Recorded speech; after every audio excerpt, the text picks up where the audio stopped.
Central Village Defense Force CVDF tagi thadorokpa warol kharada haukiba September gi taramati inglisingani ga kungi mangara thadorokpa warol da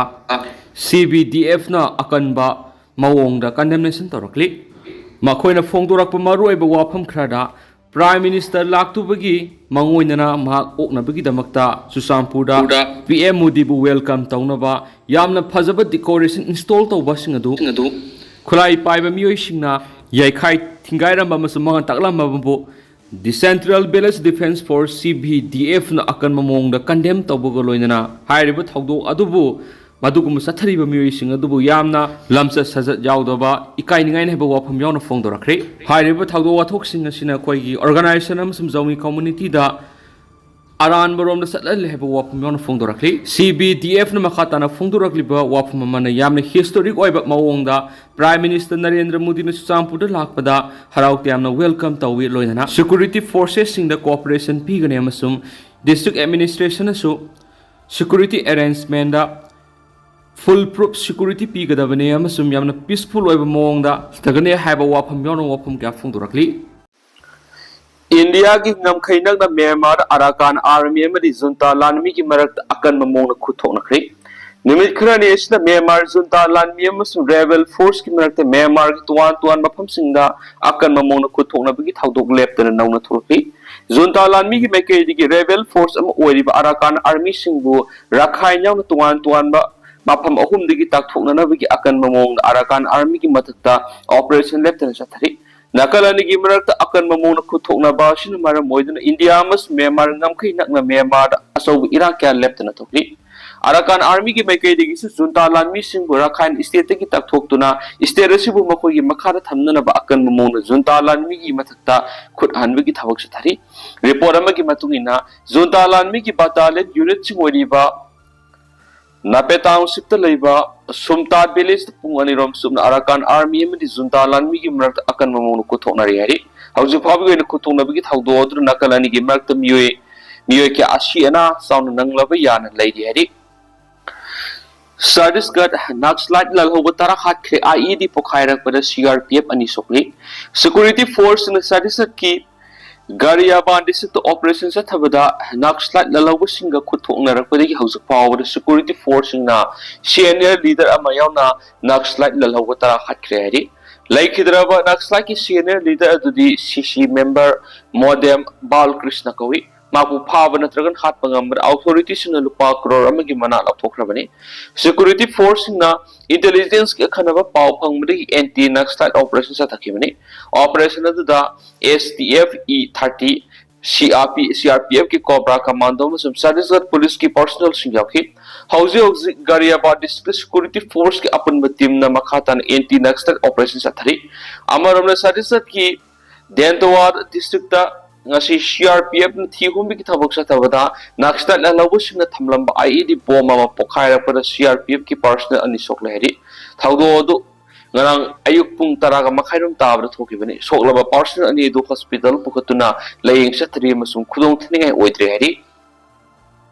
Yumning khai bada hum sire mari sokli Jharkhand gi Dhanbad district ta phibam soklaba yumama ningkhai rakpadi anga ani yauna mi hum sikhiba galoinana atoppa mari na sokli hen official amana phongdokre official du gi matungina thawdo du ngrang midang wairam Dhanbad district ki Londa area da thokibani mangnai ki thawdo du gi matung mafam du gi miyam gi mateng galoinana yum adu gi ate akai marakti gi miyai taret kan magaloinana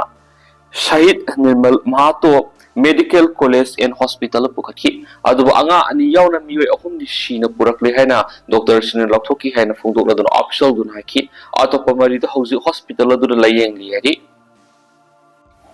mingsel yeng bada ishagi mai da pakpa amot pa khanghali haiduna mingsel thugai ba taribra kanglai pa ki maira editorial map thamjari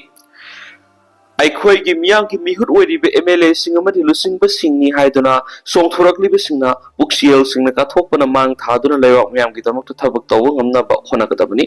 miyam da kedongai du minam ba wangang loi dabani duga aikhoi gi miyam gi mihut oiribe MLA sing matam gi lengak sasung gi thabak taw da hakthing na yaw ki ba lengak loi singamadi miyam gi lusing ba kya gi asoi ba aran ba singa du miyam barak gi khudom bi thinduna mek singna talak pa matam da harauk tiam oktuna matam sana sumphokna ba khona pumthui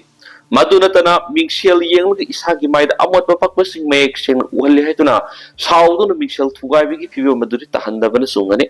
Isagi Asway Aran Mayamama, Mapamatam Sana Miamartigi, makes him a Kangala Highways Miang Mihur Riva, MLA Singomadi Matamatam Gilangak and Gitar Tower, Asobo Tang Lokiva, Langa Rosingomadi, Miang Lusin when he had a lady Bessingi quiet, like permanent habit Kangadavane.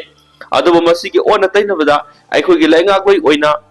Asobo Tang Lokiba Muikia, Madi Miang Lusin Bushing, Hidon a lady Kayadi, Makoya Asway Baran Messingadu, Puto Tuna Mohana Taudanava, Asum Tabak Tonava, Asum Lambi the Satnava Hidabumatamda, Satinas Howigis and Aviam Sulady. Masdaratana, Makoya Asway Baran missing makes and a puto to hide about muising to the Onsinduna, I could Sakti labor Muni Hidon a Sadak Saking, being of a Tabak head, local Aposodum King, Nadi Happy Hay. Maduna Kuki Langa Loina, Asobo Tang Loki, Singamadi Miang, Mihuri, Emelation, Madame Pum, the Lebak Miang, Upper Mari, Tamduna Mia, Sanaduna, Layaki, Upper Tabak Pantona Bonasi. Masigi order Taina, but a Sakti binding a Patamda, Alan Pomishes in the Lebak Miam with the Mokta, Sakona Vikitamaka Tadrak, with Sentam Gas, Sakti Labor Langa Loisingi, Fruit Cow, the Hubson of Hona Piroidavani. Aduga, Leva Asi.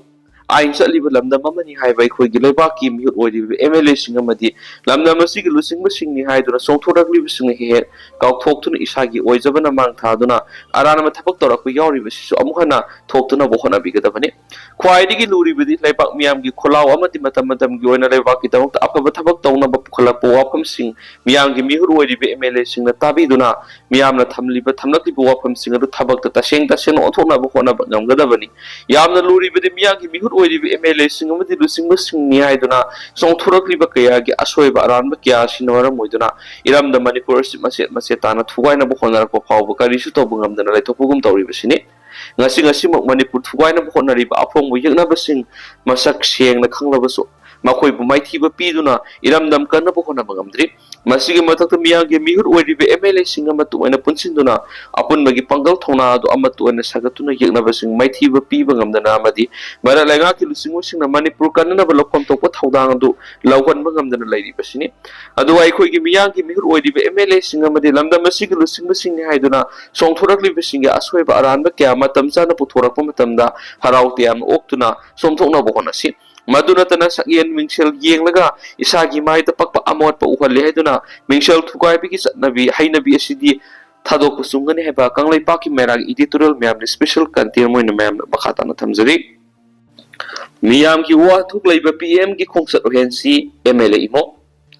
Prime Minister Narendra Modi ki Manipur concert is istirasi Miam Gi Wa took labor concert Amo Hensi Haina Sagolban Kendri MLA, Arki Imon Apple Tarakli, Sagolban Kendri 1 number 7 Gi Corporator RK Zitian Gi Sagolban Amudo on the Levium that Narang Pangtoki ba Ano Mayon concert.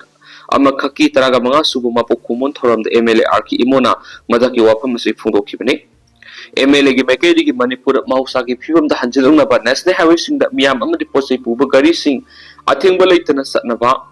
House Satariba, border fencing it about Mapumpana, Rushinava, Hana Loki Warep Kimatung in the free moment regime, FMR Mapumpana, regulate Taunava. Amasum illegal immigrants in Masakangok to Namaram, Halan Kinaba, National Register of Citizens, NRC, Manipura Mapumpana, Sanhana Valona. Is there a Ladiva, constitutional protection, PW yellow fruits in constitutional safeguard Pina, but Lokat Payaba, Kongtang, Atumatam, Lokat Pinabasu, Prime Minister Takshin Kiadi.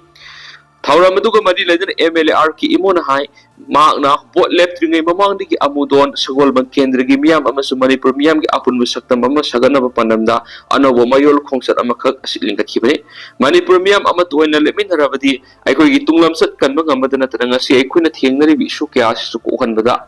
Amadi Mayo Navangam having it has of a su, Tam Kien su, Paus, the Makatana Fondorakli to attend on the Miam Tamzarange, how's it going to be a Paus, Patasi to Shinzara Gamas, Makata Vanova, that Miam Punangam in a Sena, Senel Siki Makedi, Mang Pum that Makatana Tamzari, Makata Vanova, that Miam Punangam in a sea.